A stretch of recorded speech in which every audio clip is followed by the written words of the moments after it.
The mark of deep spiritual experience. Many are intrigued by spiritual experiences.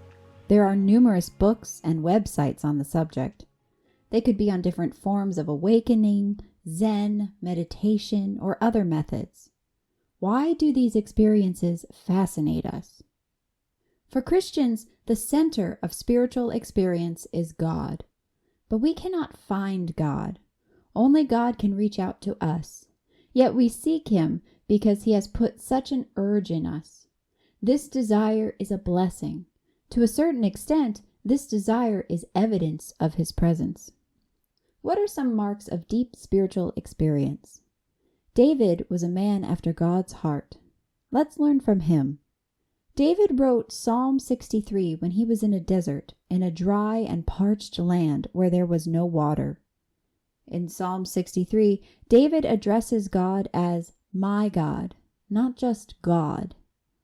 This suggests emotional intimacy.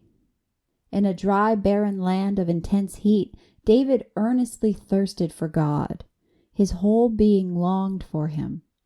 Typically, we focus on our physical needs first, but David's hunger for God totally transcended his physical needs. After physical needs, our concern usually shifts to security, but not for David. When he was hiding in the desert, running away from his enemies, David didn't ask God to protect him. Instead, David's hunger for God transcended his wish for survival. Why? David considered God's love better than life. God would fully satisfy him like the best food. God alone was his help, protecting and upholding him. Thus, even in such dismal conditions, David was not concerned about his own needs. He was not thinking about food, water, or his enemies. Instead, he was even thinking of God in bed through the night.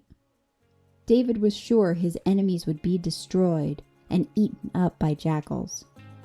His lips glorified God, praising Him with songs as he rejoiced. These are signs of deep spiritual experience. We hope you enjoyed this summary of a Tim Keller sermon. For more summaries like this, visit insightfulsermons.com.